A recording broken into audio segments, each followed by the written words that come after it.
students who do have a computer compared to students who don't have a computer is a game changer. This is about turning around schools, fundamentally, changing test scores, changing outcomes, and this is about turning around the larger community. What we've seen in our young people at this school is a lot of success, and a lot of that success has been because of the great teachers at the school, because of the strong leadership, but also because of our relationship with School to Home. It's a place where we've been able to offer our students incredible access to technology. We've been able to integrate that technology into the lesson plans that our teachers are providing to young people. We've been able to really get parents engaged in a different way and leveraging technology to help that engagement. And School to Home really isn't just a program at this school, it's a part of the school.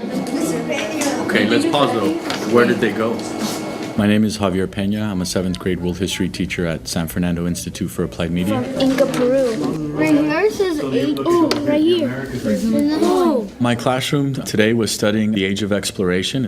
Instead of giving the students the major concept, I exposed them to a series of artifacts where they themselves explore and try to derive the concept from the artifacts. They were exploring these artifacts of a sunken ship. They were trying to identify today where the ship might have set sail from, where it was going, and what motivated the expedition. They could do some basic Google searches to confirm or test their hypotheses about what they were looking at, giving them that technology tool to help them explore what their mind is thinking up at the moment. Is it this one? They're excited because they're getting the confirmation of their hypothesis immediately. And so it's definitely a lot better than just reading a textbook where answers are given. Here they explore for themselves.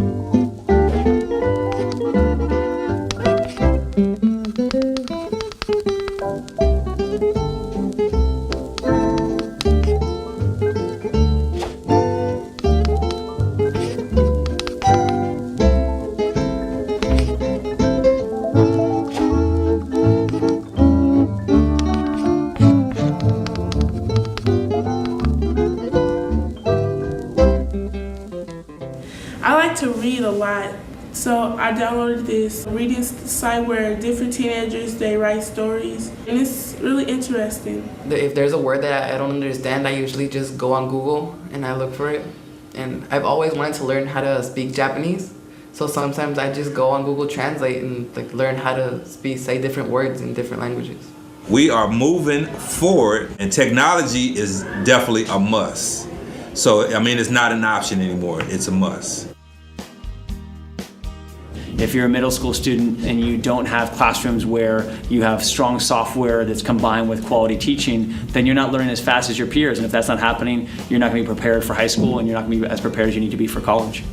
There are communities where there's a high access to computers, and then communities such as ours that maybe the percentage is less.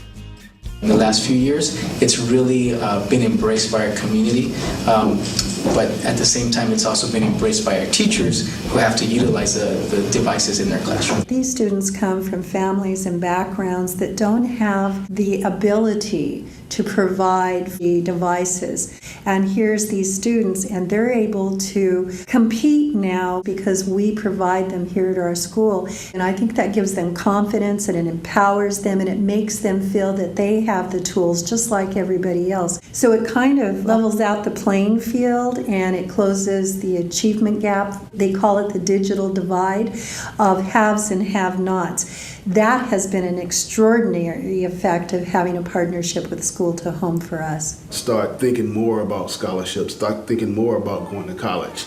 I think it gives them an opportunity to do that.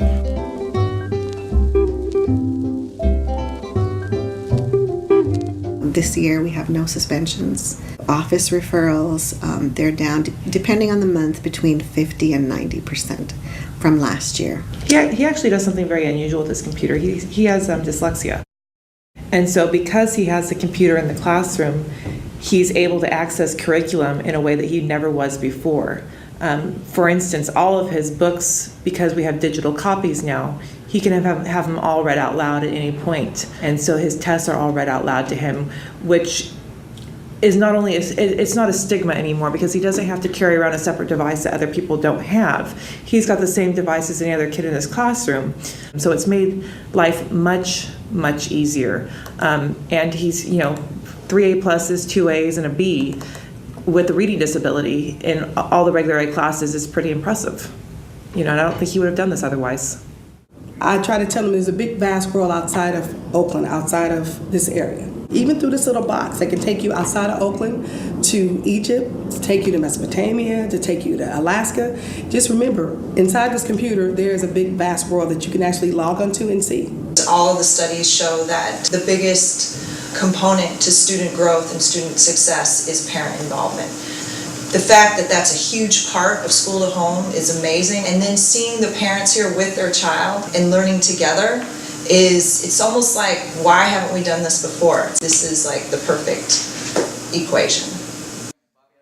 They can go into the website of the teachers and know what homework has been assigned, what projects are coming up, and what grades are being given. They're looking at the transcripts, they're looking at if they're absent, if they're tardy for class. And they can check, did she do this? She said she didn't have homework that night. Let me check. She did have homework.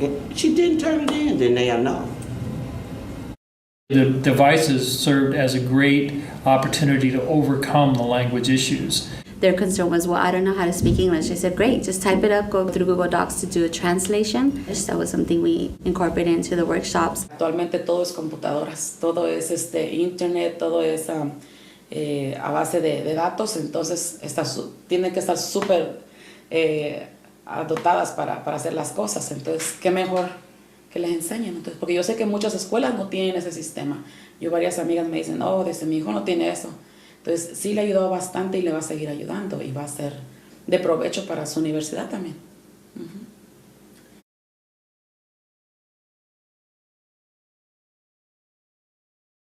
In the 2 years the school has been operating, the API score, so the Academic Performance Index, the state score, has gone up. Most of that growth occurred this past school year when school to home was operational. I will preach technology in the classroom until the day I die because of this story. We were studying Islam and ancient Arabia in my world history class, and I happen to have had the privilege of traveling all over the world. And one of those places I've been is Turkey. I made several Islamic friends in Turkey, and so I got a hold of one of those via email and scheduled a time for her to Skype into my class. And so my students all emailed me questions that they wanted to ask her, and there she is. It's midnight in Turkey, it's 9 a.m. here. So all students have their questions open, their netbooks ready, and I drew names from a hat, and they got to ask her questions visibly, eye to eye, ask her questions about Islam. She answered them, the students took notes on it. It was seriously incredible. Like, it was the best picture of my students' worldview just exploding and becoming global students ever. And their questions, I was thinking they're going to ask questions like, do you drive cars in Turkey? But their questions were so in-depth and so well thought out. I just stood back in the back of the classroom like a proud teacher going, this is an incredible moment that I will never forget. To just cross oceans and cross cultural barriers and cross language barriers and see my students get it for the first time, I think.